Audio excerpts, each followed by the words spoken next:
Hi, welcome back. In the last video we discussed the threat posed by foreign fighters, and in this video we will explore some policy options to deal with this phenomenon.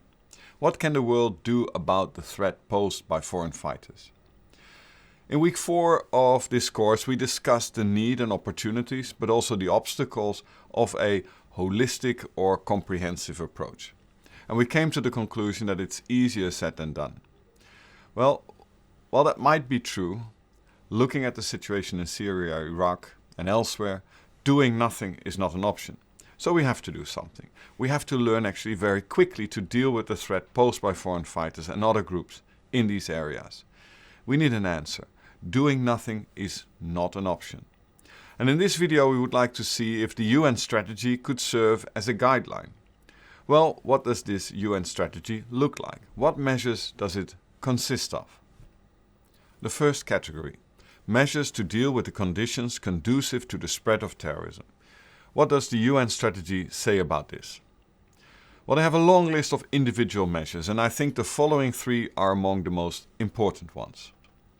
First, to promote dialogue and tolerance and prevent defamation of religion, religious values, beliefs and cultures. Well, that's very important. In the previous video I mentioned the indirect impact of the phenomenon of foreign fighters and what's happening in Syria and Iraq on intra- and interfaith relations. It's also linked to what some believe to be a clash of civilizations, anti-Muslim feelings, etc. Now we have to be careful about that, and measures to promote dialogue and debate and tolerance might help to limit that impact. Then the second issue, to ensure the realization of the development goals, including the so-called Millennium Development Goals. They relate to poverty, health issues, socio-economic issues, etc.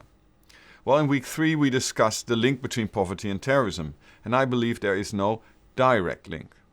But the UN thinks that these larger conditions, these conditions that relate to health, education and poverty, do have a link with terrorism, and they believe that in the long run working on these issues might lead to less terrorism. But it's not a short-term measure.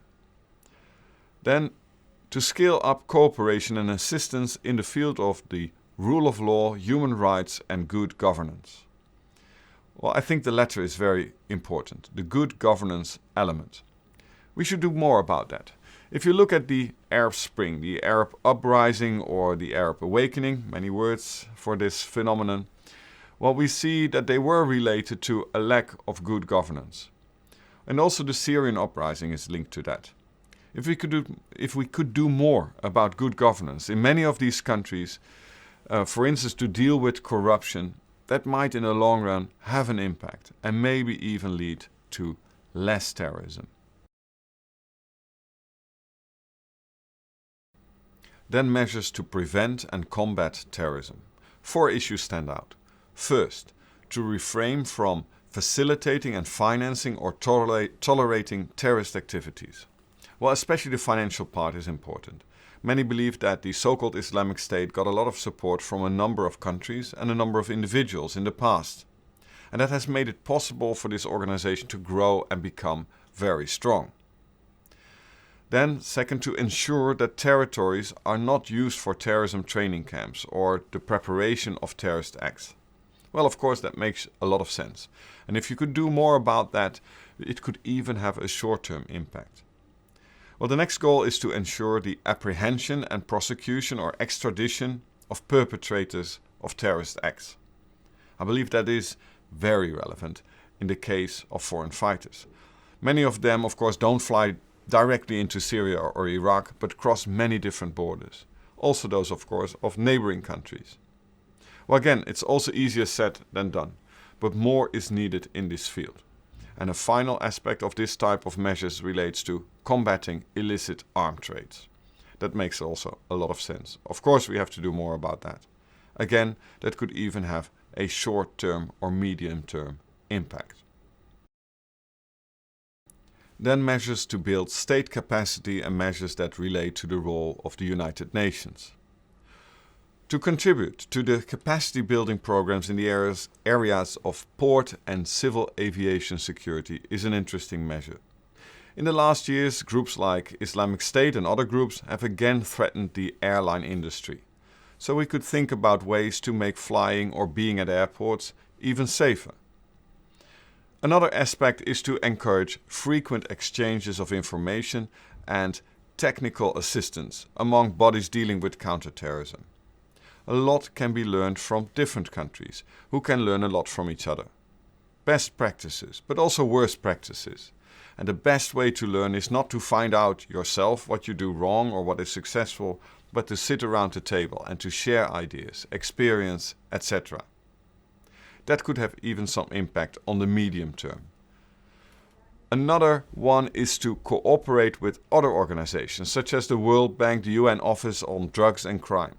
These organizations can help to prevent, for instance, money laundering and terrorism financing. Then the final category, the measures to ensure respect for human rights and the rule of law. Well, some of these issues could be seen as good advice to governments to make sure that there are effective counterterrorism policies, but also to stress that these counterterrorism measures and the protection of human rights are not conflicting goals. They are complementary and they can help to strengthen each other. They go hand in hand. It's not human rights or security, but they have to be combined. You cannot have a lot of security while not respecting human rights. And then counterterrorism measures, of course, need to comply with international law. And a final point I would like to make, a very important one. Perpetrators have to be brought to justice. And I think if we see the images, the horrible images of what's going on in Syria and Iraq and many other parts of the world, then I think that the families of the victims and the friends of the victims need to know and need to be sure about the idea that their perpetrators will be brought to justice. Now, how to translate these ideas into concrete measures and to implement them effectively? Well, this is difficult and takes us back to week 4, where we discussed the pros and cons and the possibilities and obstacles to a comprehensive or holistic approach. We said it's easier said than done.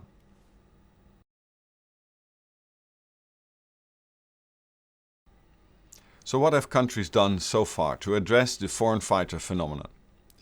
In the earlier mentioned ICCT report on foreign fighters, 3 categories of measures are distinguished. First, security measures. Second, legal measures. And third, preventive measures. Security measures, for instance, could be that countries take away passports of those who are suspected of going to Syria or Iraq. Security measures could also be more harder military measures, such as participating in a military fight against IS in Syria and Iraq, but also think of the example of the UK, which actually targeted one of its citizens by way of a drone strike. The man who on camera beheaded a journalist and an aid worker, the infamous so-called Jihadi John. A second category are the legal measures. Many countries have worked on their national legislation to make sure that people can actually be prosecuted and convicted for joining a terrorist organization or take part in terrorist training or support terrorist groups or even sympathize with them. A final category are the preventive measures. This is linked to the first category of UN measures on factors conducive to the spread of terrorism. In practice, that means that many countries are investing in knowledge and awareness in certain communities where radicalization might take place. Also, social workers and teachers are trained to recognize signs of radicalization. Well, although we discussed, of course, in week 4 that it's very difficult to recognize a terrorist and also recognize these radicalization processes.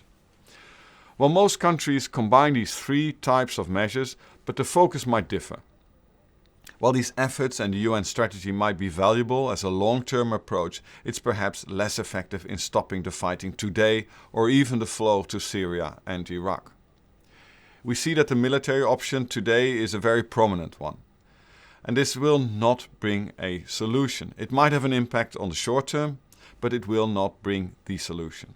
Ideally, we find a proper mix between short-term measures and long-term measures that also focus on the conditions that led to the rise of groups like Islamic State, Jabhat al-Nusra and other groups.